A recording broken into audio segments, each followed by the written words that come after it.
High আমার প্রিয় বন্ধুরা, চলে এলাম রান্নাঘরে। তো আজকে কি রান্না করছি? আজকে রান্না করছি রাজমা মটর আর লাল ছোলা একসাথে আমি রান্না করব। ওই যেরকম ঘুগনি বানাই সেই রকমই রান্না করব। তো দেখতে থাকো আমি কি দিয়ে রান্না করি।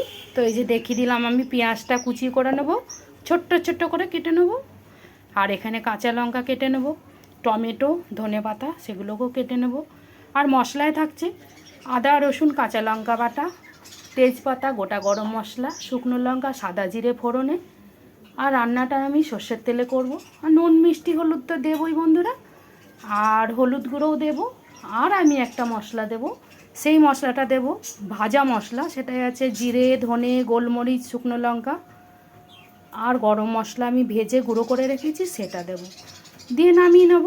তো চলো দেখতে থাকো। হাই আমার প্রিয় বন্ধুরা, চলে এলাম রান্নাঘরে।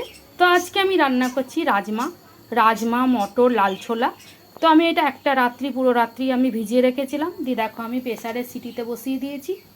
তো সেদ্ধ হয়ে গেলে তোমাদেরকে দেখাবো। আমি একটু মিক্স করে ফেললাম, আগে দেখাতে পারলাম না।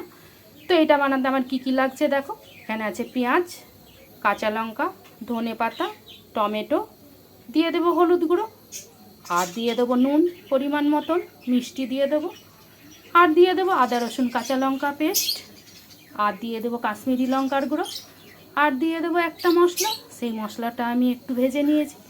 মশলায় আছে শুকনো লঙ্কা, ধনে, জিরে, আর আছে গোটা গরম মশলা। তো আমি এটা গুঁড়ো করে রেখেছি ভেজে, সেটা ছড়িয়ে আমি নামিয়ে নেবো। তো চলো বন্ধুরা দেখতে থাকো। তো আমি কড়া বসিয়ে দিয়েছি, এবার আমি ফোড়নটা দিয়ে দিচ্ছি। সব লঙ্কাগুলো ফাটিয়ে নিতে হবে, নিয়ে নিয়েছি ফাটিয়ে। তো চলো ফোড়নটা দিয়ে দিলাম। ফোড়ন ভাজা হয়ে গেছে, দিয়ে দিচ্ছি চিড়ে রাখা কাঁচা লঙ্কা, টমেটো, পেঁয়াজ, ভালো করে কষিয়ে নেব। দিয়ে দিচ্ছি নুন, কেননা আমি সেদ্ধ করেছি রাজমাটা, ওতেও নুন দেওয়া আছে। নুনটা বুঝে শুনে দিতে হবে, তাহলে তখন বেশি হয়ে গেলে খাওয়া যাবে না, কম হলে তাও খাওয়া যাবে। দেখো আমি এখানে সেদ্ধ করে নিয়েছি হলুদ আর নুন দিয়ে। তো চলো মশলাটাকে ভালোভাবে কষিয়ে নিই। তো পেঁয়াজটা ভাজা হয়ে গেছে, দিয়ে দিচ্ছি কাঁচা লঙ্কা আদা রসুন পেস্টটা, ভালো করে আবারও কষিয়ে নেব। চিনি দিয়ে দিলাম, এবার আবার ভালো করে কষিয়ে নেব। একটু জল দিয়ে দিয়েছিলাম তলা ধরে যাবে বলে, দিয়ে দিচ্ছি কাশ্মীরি লঙ্কার গুঁড়ো, আবারও কষিয়ে নেব। তো মশলা কষানো হয়ে গেছে, তেল ছেড়ে এসছে, কাঁচা গন্ধও চলে গেছে, ভালোভাবে কষিয়ে নিয়েছি। আর আমি হলুদ গুঁড়োটা দেবো না, কেননা এখানে সেদ্ধতে দিয়েছি।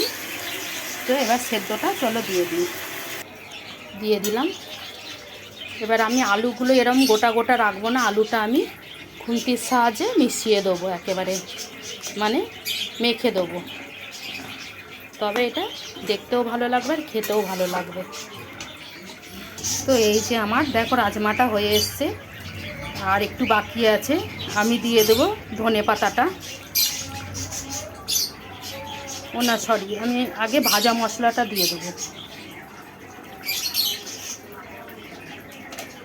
ভাজা মশলা দিয়ে দিলাম, এবার ধনে পাতা কুচানোটা দিয়ে দেবো।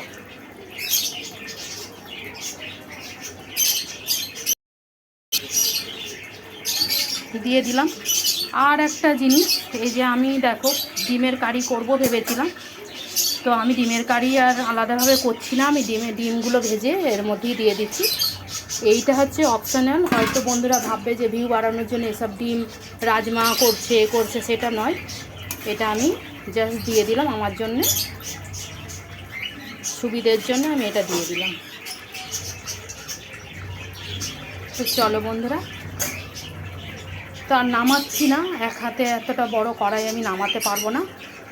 তো ভিডিওটা আমার কেমন হয়েছে আমাকে কমেন্ট করে জানিও। যারা ফেসবুক থেকে দেখছো তারা লাইক শেয়ার কমেন্ট করো, যারা ইউটিউব থেকে দেখছো তারা প্লিজ চ্যানেলটাকে সাবস্ক্রাইব করে আমার পাশে থেকো, আবার নিত্য নতুন ভিডিও পাওয়ার জন্য। তো একবার হলো বানিয়ে খাবে এইভাবে, তোমরা জানি অনেক রকমভাবে বানাও বন্ধুরা। তো রাখি, দেখা হচ্ছে নতুন কোনো ভিডিওতে। সবাই ভালো থেকো, টাটা।